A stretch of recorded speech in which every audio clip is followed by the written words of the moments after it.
बैठिए बैठिए बैठिए बैठिए। सबसे पहले आप सबकी तरफ से मैं अपने प्रिय विद्यार्थी सुनील का स्वागत करता हूं और इनका एक औपचारिक स्वागत करने के लिए हमारी जो मैनेजमेंट के प्रमुख हैं विवेक तिवारी, उन्हें आमंत्रित करता हूं कि वो आएं और एक बुके देके उनका स्वागत करें।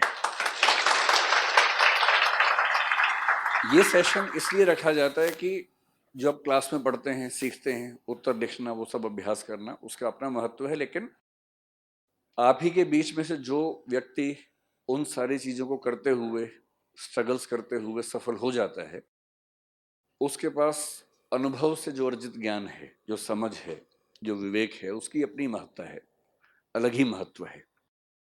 तो ऐसी बहुत सारी ट्रिक्स होती हैं जो वही व्यक्ति आपको बता पाएगा जिसने खुद उन चीजों को अपने ऊपर झेला हो।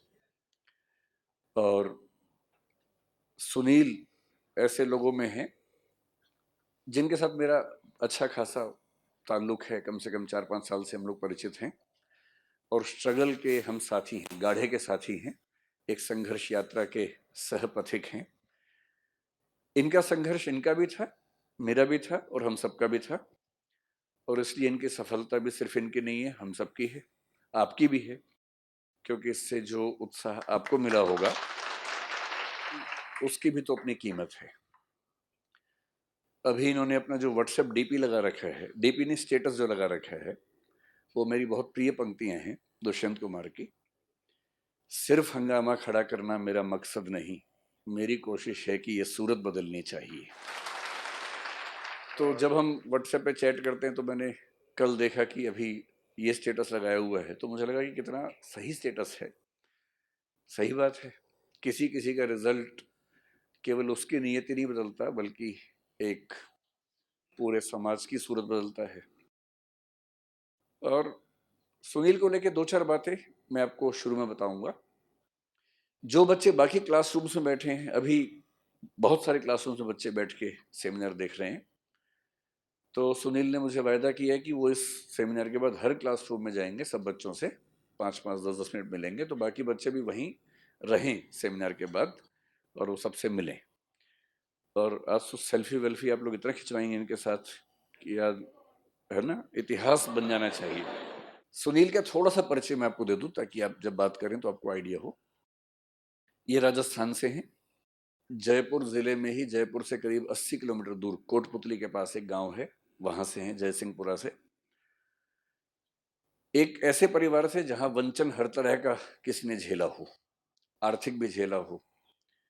इनके पिताजी एक प्राइवेट स्कूल में टीचर हैं, माँ गृहिणी हैं, खेती का काम करती हैं और नरेगा में मजदूरी भी करती रही हैं कभी कभी। तो एक बड़ा परिवार जिसने खूब स्ट्रगल किया, सामाजिक संघर्ष भी किया। ये समाज के उस हिस्से से हैं जिसको हम दलित समाज कहते हैं, और उस हिस्से से होते हुए स्ट्रगल करना बहुत मुश्किल काम होता है, आसान नहीं होता। आप कुछ भी करते हैं तो समाज के लोग चुनौती के रूप में देखते हैं, बहुत स्वाभाविक रूप से आपका समर्थन नहीं कर पाते। कई बार कोई कुछ कहता नहीं है, लेकिन आंखें बहुत कुछ कह देती हैं, भाव बहुत कुछ कह देते हैं, और वो कई बार आत्मविश्वास तोड़ने के लिए काफी होते हैं।